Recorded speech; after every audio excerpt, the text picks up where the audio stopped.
something I almost forgot was the fact that you've got a book coming out in March, which I'm really excited about. I am too. And Thank you.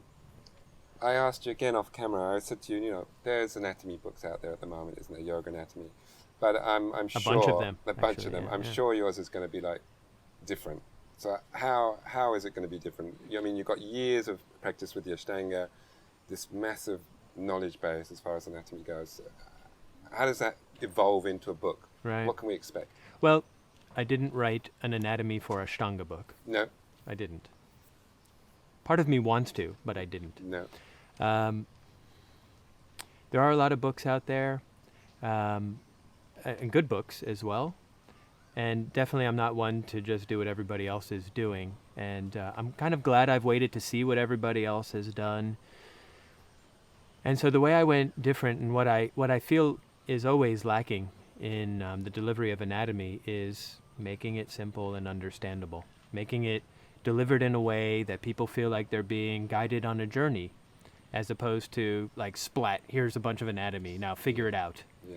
And so it's kind of like the first half of my book is like that. It's like a journey through the body. Major joints, problems, some postures mixed in here or there as examples. Yeah. The second half is more posture-based. But instead of going through every single posture and talking about what muscle's supposed to be working, which one's supposed to be turned off, and all that, Yeah. which has already been done, Yeah. and that's great, nothing wrong with that. Is there nothing wrong with that? I mean, as an anatomist, it's not what excites me about Yeah. anatomy. I mean, I feel like anybody willing to do the work could open any kinesiology book, any Yeah. one of them, not related to yoga, and figure the same thing out. Yeah. And is it helpful? Sometimes I read these things, and I'm an anatomy geek, and Yeah. I read it, and I think, well, it's interesting to me, but how do I even Begin do to apply it. To apply it, Yeah. yeah.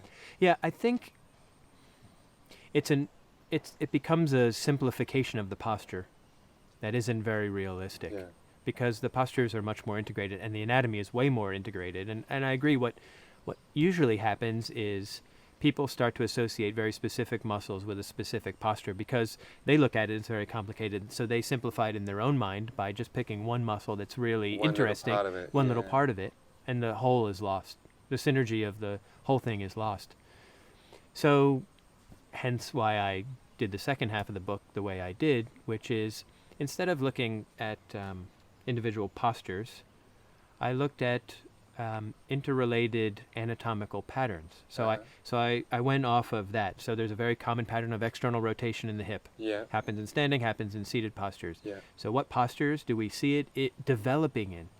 What is the beginning of it? What is the penultimate posture that Yeah. exemplifies external rotation of the hip? Yeah. I did the same for back bending and forward bending and twisting and arm balancing. Yeah. So they're like families of postures. They're Yeah. not a sequence. I'm not making a new but so you start to see the interrelationship of movement and postures. Yeah. Yeah.